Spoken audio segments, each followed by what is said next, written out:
آخر میں انشاءاللہ تحسین بنت محمود بادشاہ کو دعوت دیتا ہوں، نماز کے اہمیت کے بارے میں آپ کو خطاب پیش کیجیے۔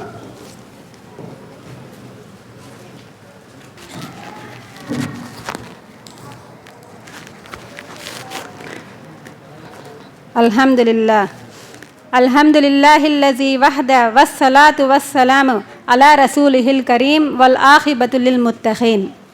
محترم صدر جلسہ، مشفق معلمہ اور ہماری دینی ماؤں اور بہنوں، السلام علیکم رحمۃ اللہ وبرکاتہ۔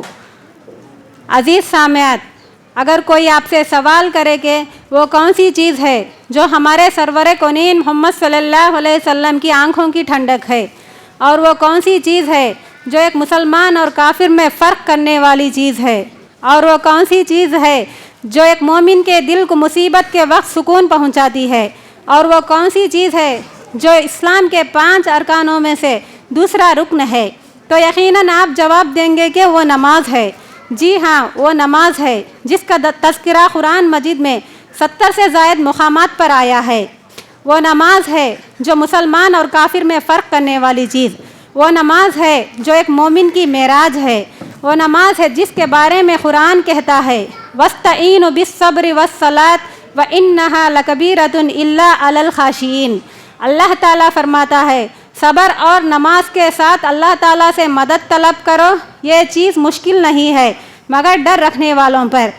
مطلب مصیبت کے وقت ادھر ادھر نہ بھٹکیں بلکہ اللہ کی طرف مدد طلب کریں، اور جو اللہ تعالیٰ سے محبت رکھتے ہیں، جو اللہ تعالیٰ پر بھروسہ کرتے ہیں اور جو اللہ تعالیٰ سے ڈرتے ہیں، ایسے لوگوں کے لیے یہ چیز مشکل نہیں ہے۔ میری پیاری بہنوں، نماز پڑھنے سے چھوٹے چھوٹے گناہ معاف ہو جاتے ہیں، نماز پڑھنے سے پریشانیاں مصیبتیں دور ہو جاتے ہیں۔ یہ نماز ہے جو اس کے بارے میں محمد صلی اللہ علیہ وسلم نے فرمایا ان بین الرجل و بین الشرک والکفر ترک الصلاۃ۔ آدمی اور شرک و کفر کے درمیان فرق کرنے والی چیز نماز ہے۔ یہ نماز ہے جس کے بارے میں اماں عائشہ رضی اللہ عنہا فرماتے ہیں کہ ہمارے نبی صلی اللہ علیہ وسلم جب بھی کوئی مصیبت پریشانی میں لاحق ہوتے تو نماز میں مشغول رہتے، لیکن ہمارا ماحول آج اس قدر افسوس ہے کہ ہم نماز سے دور ہیں۔ ہمارے نبی صلی اللہ علیہ وسلم کی آنکھوں کی ٹھنڈک، ایک مومن کے دل کا سکون جس سے ہم غافل ہیں، لیکن اپنے آپ کو مسلمان کہتے ہیں، حالانکہ ہم نماز سے دور ہیں۔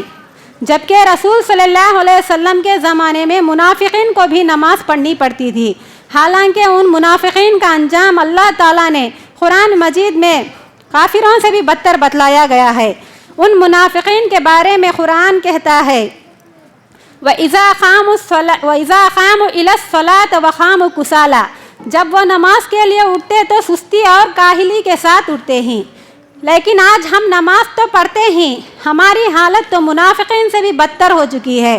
اذان تو سنائی دیتی ہے مگر ہم کسی اور کام میں مشغول رہتے ہیں، مطلب ٹی وی، میوزک، کھیل کود، کسی اور کام میں مشغول رہتے ہیں۔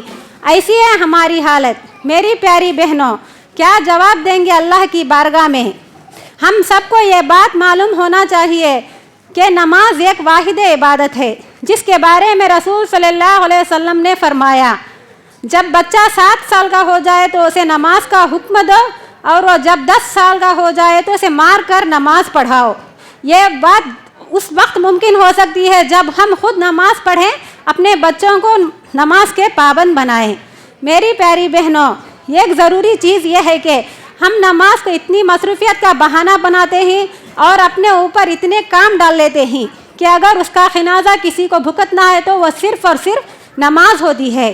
آج کے ماحول میں ہم نماز بہت کم ادا کرتے ہیں، حالانکہ نماز کی ادائیگی پابندی کے ساتھ اس کی خاص کتاب اللہ کی کتاب نے دی۔ والذین یؤمنون باللہ والیوم الآخر ویؤمنون بہ وہم علی صلاتہم حافظون۔